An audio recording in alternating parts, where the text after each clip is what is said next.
नमस्कार दोस्तों, आप देख रहे हैं एक भारत डेली और आपके साथ मैं हूं रामबाबू गौतम।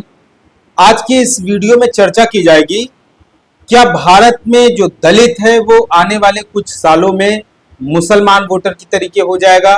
मतलब वो मुफ्त में उन पार्टियों को वोट देता जाएगा जो बीजेपी और आरएसएस से लड़ने का दिखावा करेंगी।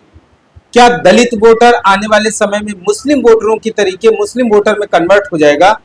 इन सब चीजों को लेकर के आज मैं इस वीडियो में गंभीरता के साथ चर्चा करने वाला हूं। इसलिए इस वीडियो को अगर आप अभी देख रहे हैं तो आपसे गुजारिश है इसे अंत तक भी देखें। स्किप करने से आपको अधूरी जानकारी मिलेगी। आपको मैं जो बताना चाह रहा हूं शायद वो ना बता पाऊं या आप वो ना समझ पाए, इसलिए वीडियो को आखिरी तक जरूर देखें। ये शुरुआत में मैं आपसे अपील कर रहा हूं। तो 2024 के लोकसभा चुनाव का मैं रेफरेंस देकर के ये वीडियो बना रहा हूं। 2024 के लोकसभा चुनाव में दलितों ने जिस तरीके से भेड़ चाल में आंखों पर पट्टी बांध करके वोट दिया, कुछ उसी तरीके का रेफरेंस देकर के मैं आपको इस वीडियो में बहुत सारी ऐसी जानकारियां देने वाला हूं।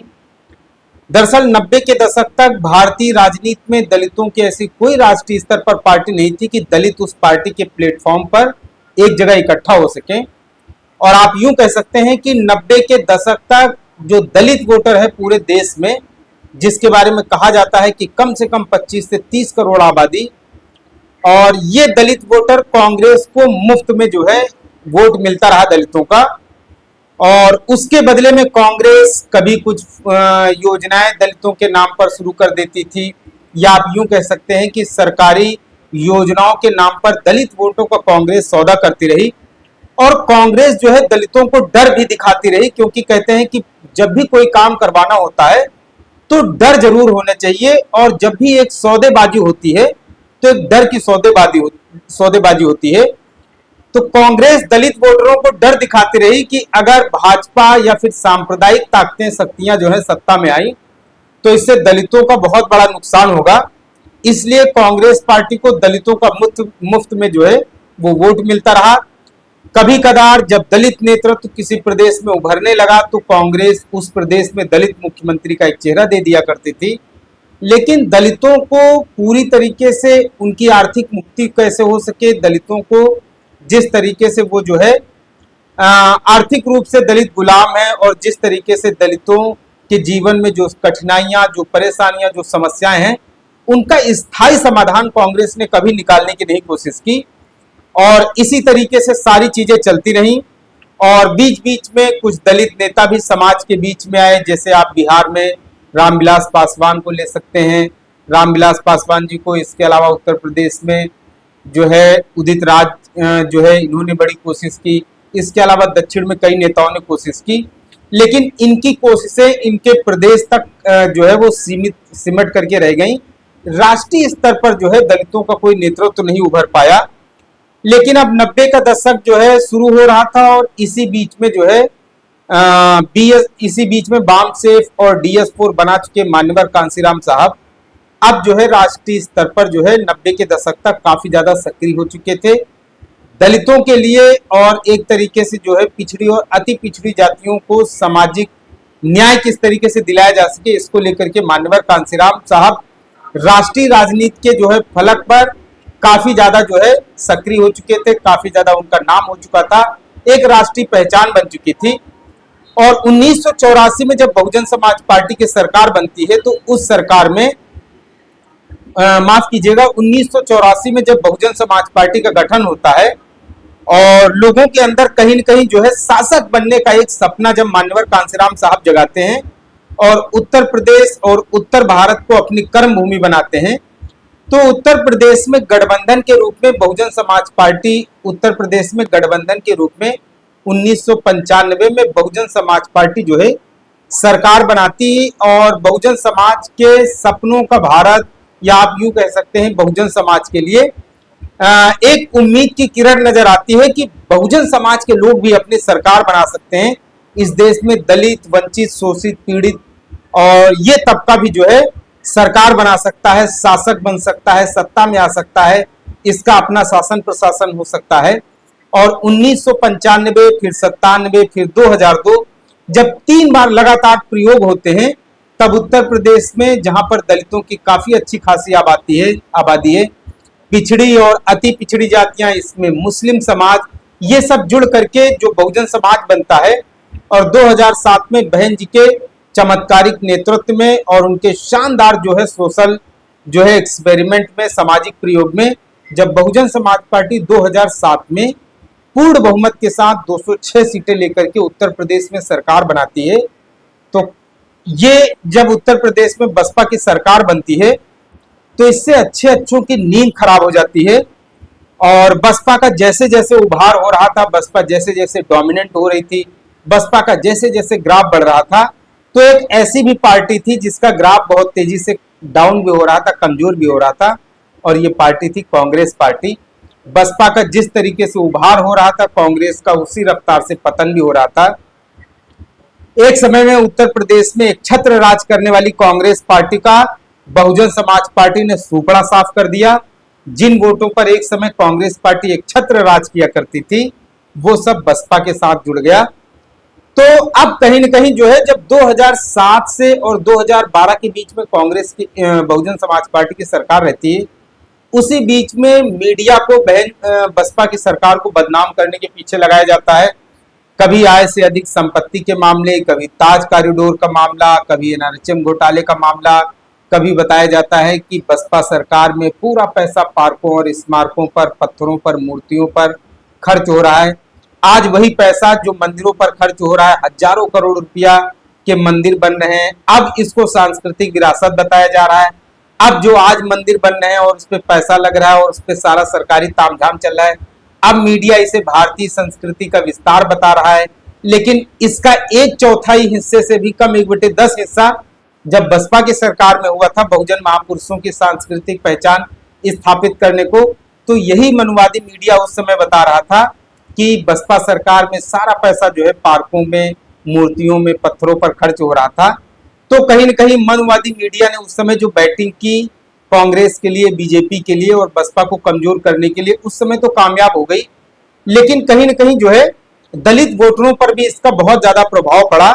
और बहुजन समाज पार्टी का जब एक बार ग्राफ धीरे धीरे गिरना शुरू हुआ, तो फिर बहुजन समाज पार्टी उससे आज तक उबर नहीं पाई है। लेकिन अब बहुजन समाज पार्टी को 13 साल हो गए हैं सत्ता से दूरी बनाए हुए, और 2024 का जब लोकसभा चुनाव आया, तब बहुजन समाज पार्टी को उम्मीद थी कि शायद इस बार 2024 के लोकसभा चुनाव में बहुजन समाज के जो लोग हैं वो बसपा को अच्छी खासी सीटें देंगे, ताकि केंद्र में बसपा मजबूती के साथ जो है प्रतिनिधित्व कर सके और केंद्र में जो है सेंट्रल गवर्नमेंट में बसपा की जो है वो भूमिका होगी। लेकिन दलितों ने बहुजन समाज पार्टी के साथ वो कर दिया जो शायद बहुजन समाज पार्टी को भी उम्मीद नहीं थी। और कांग्रेस ने और उसके अलावा समाजवादी पार्टी ने 2024 को लोकसभा चुनाव में एक नैरेटिव चलाया कि संविधान और आरक्षण जो है वो खतरे में है। और इसी संविधान और आरक्षण खतरे वाले नैरेटिव ने बहुजन समाज पार्टी को इतना कमजोर कर दिया कि उसका वोट शेयर जो है, जो डबल डिजिट में हुआ करता था, दो संख्याओं में हुआ करता था, वो एक संख्या में 9.5% के आसपास सिमट कर रह गया। अब मुस्लिम वोटरों के बारे में बात करते हैं। इस समय मेरा ऐसा व्यक्तिगत तौर पे मानना है कि मुस्लिमों की अपनी भी एक पार्टी होनी चाहिए, उनका प्लेटफॉर्म होना चाहिए।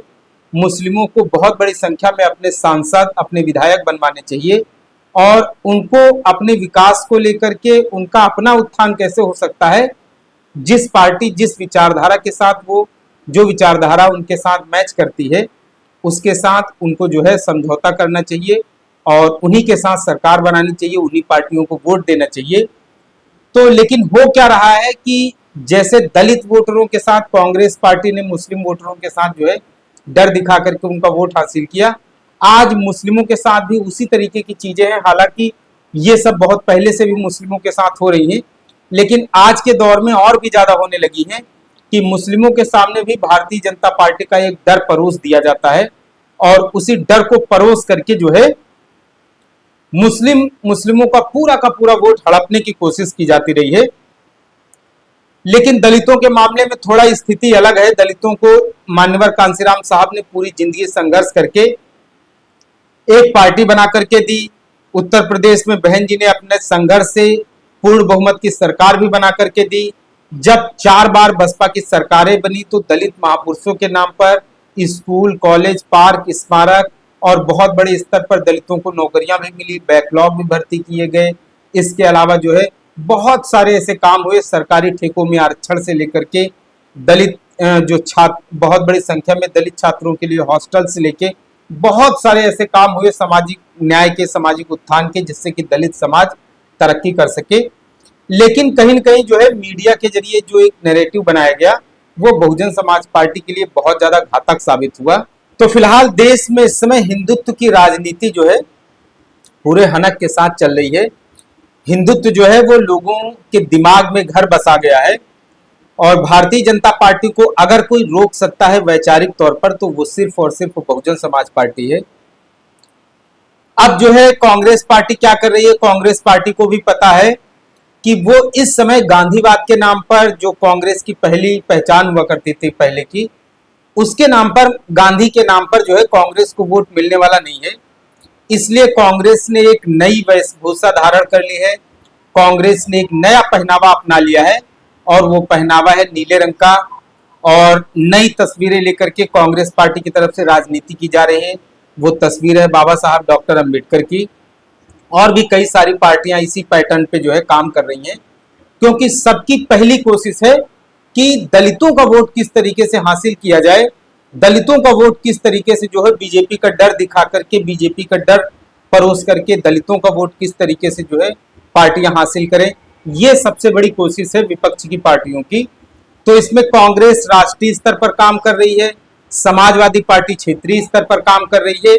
लेकिन इन सब चीजों से बहुजन समाज पार्टी को काफी ज्यादा डैमेज हुआ है, बहुजन समाज पार्टी को काफी ज्यादा नुकसान हुआ है। तो 2007 में जिस बहुजन समाज पार्टी ने 30% से ज्यादा वोट हासिल करके पूर्ण बहुमत की सरकार बनाई थी, आज हालात ये हैं कि वही Bahujan Samaj party single digit में वोट शेयर उसका आ चुका है और महज विधानसभा में सिर्फ एक सीट बची है।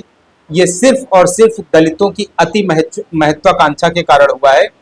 दलितों ने जो अपनी पार्टी पर विश्वास करने के बजाय दूसरे घर से ज्यादा उम्मीदें पाल ली हैं, ये उसी का नतीजा है कि दलित राजनीति, दलित शक्ति आज जो है देश में इतनी ज्यादा कमजोर हुई है। और अगर आज बहुजन समाज पार्टी 25 से 30 लोकसभा सीटों वाली पार्टी होती तो शायद केंद्र में दलितों का मजबूत प्रतिनिधित्व होता। दलितों का इन दिनों, इस बीते सालों में बहुत ज्यादा नुकसान हुआ है। दलितों ने अपना बहुत ज्यादा जो है सियासी नुकसान उठाया है। दो चीजें हैं, दलितों को दूसरी पार्टियों पर भरोसा ज्यादा हुआ है। बहुजन समाज पार्टी का दलितों ने बहुत बड़ी संख्या में साथ छोड़ा है। बहुजन समाज पार्टी को लेकर के दलितों ने एक माइंड सेट बना लिया है कि बहुजन समाज पार्टी संघर्ष नहीं कर रही है। अगर बहुजन समाज पार्टी सड़क पर संघर्ष नहीं कर रही है तो एक बार आप उन पार्टियों के बारे में भी सोच कर देखिए, क्या वो पार्टियां आपके जो आपके हित से जुड़े हुए मुद्दे हैं, जो आपकी समस्याएं सीधे सीधे जो आपकी समस्याओं से जुड़े हुए मुद्दे हैं, क्या उन मुद्दों को लेकर के जो दूसरी पार्टियां हैं जिन पर आप भरोसा कर रहे हैं, क्या वो मैदान में उतरी हैं, क्या संघर्ष में उतरी हैं, क्या वो जो है विधानसभाओं का या लोकसभा का घेराव करती हैं, या सदन में उनकी तरफ से कोई ऐसी ठोस पैरवी की जाती है। केवल ये कहना कि कांग्रेस आ जाएगी तो वो निजी क्षेत्र में आरक्षण दे देगी, कांग्रेस आ जाएगी तो आरक्षण की सीमा 50% को पार कर देगी, तो ये सब जो है खोखले वादे वोट हासिल करने के लिए सही हो सकते हैं, लेकिन हकीकत में इन पे काम करना बहुत जो है वो पूरे सपने जैसा है। बहुजन समाज पार्टी को जो सियासी नुकसान हुआ है उसका दूसरा एक कारण और भी है कि इस बीच में जो है जो दलित युवा हैं उनके अंदर महत्वाकांक्षा ने जो है बहुत ज्यादा महत्वाकांक्षी हुए हैं और उन्होंने नई नई पार्टियां और नए नए सामाजिक संगठन तैयार किए हैं। और इन सामाजिक संगठनों को कई सारी पार्टियों से फंडिंग होती है, जो छोटी छोटी पार्टियां लोग बना रहे हैं इन्हें बाहर से फंडिंग होती है। और बहुजन समाज पार्टी को जो लोग नुकसान पहुंचाना चाहते हैं या बहुजन समाज पार्टी को जो लोग कमजोर करना चाहते हैं वो नई नई पार्टियों में फंडिंग करते हैं, निवेश करते हैं ताकि बहुजन समाज पार्टी को कमजोर किया जा सके। तो बहुत सारी ऐसी चीजें हैं जो बहुजन समाज पार्टी के खिलाफ काम कर रही हैं, लेकिन उसमें एक सकारात्मक पहलू ये भी है कि अब बहुत बड़ी संख्या में जो दलित आबादी है वो ये जान चुकी है कि जब बहुजन समाज पार्टी की 4 बार सरकारें बनी तो बहन जी के नेतृत्व में उनकी सरकार में किस तरीके से दलित आबादी की जो है दलितों के विकास को लेकर के, उनके आर्थिक उत्थान को लेकर के बसपा की सरकारों में काम हुए हैं। और अभी बाद की जितनी भी सरकारें आई हैं उनमें जो है दलितों को लेकर के कितना उनका उत्पीड़न हो रहा है, दलितों का कितना दमन हो रहा है। तो अब इन सब चीजों का जो है दलित एहसास करने लगे हैं। शायद यही वजह है कि दलित अब जो है अपनी भूल सुधार करके 2027 में शायद बसपा को मजबूत करने के लिए इस बार मन बना चुका है। क्योंकि मैं लगातार कई सारे लोगों के संपर्क में हूँ, कई सारे लोगों से बातचीत भी करता रहता हूँ, समाज के बीच में भी जाता हूँ। तो इस बार बहुत सारे लोग प्रतिक्रियाएं दे रहे हैं कि अब बहुत हो चुका और अपने पुराने घर को अब मजबूत किया जाएगा। तो दलित जो है आने वाले समय में मुस्लिम वोटर की भूमिका में ना आने पाए, दलित मुफ्त में दूसरी पार्टियों को वोट ना दें, आने वाले समय में वो अपने घर को मजबूत करें। शायद इस बात का अब उनको एहसास हो चुका है। और अगर एहसास नहीं होगा, इसी तरीके से सारी चीजें चलती रहीं, तो इससे दलितों का बहुत बड़े स्तर पर सियासी नुकसान होगा। और जब तक दलित समझ पाएंगे तब तक बहुत ज्यादा देर हो चुकी होगी। उम्मीद है कि अब तक जो भूल हुई है इन 12-13 सालों में, इस भूल को दलित इस बार 2027 के विधानसभा चुनाव में सुधार करेंगे और बहुजन समाज पार्टी को काफी ज्यादा मजबूत करेंगे। फिलहाल ये वीडियो स्टोरी आपको कैसी लगी, और मैंने इस स्टोरी में जो आपको पॉइंट्स बताए हैं, मैंने इस स्टोरी में जो आपको बातें बताई हैं, इनको लेकर के आप क्या इत्तेफाक रखते हैं, अपनी राय जरूर दें इस वीडियो में। एक भारत डेली चैनल को अगर आप पहली बार देख रहे हैं तो आपसे अपील है इसे सब्सक्राइब जरूर करें। ये स्टोरी अगर अच्छी लगी है तो इसे शेयर जरूर करें। धन्यवाद।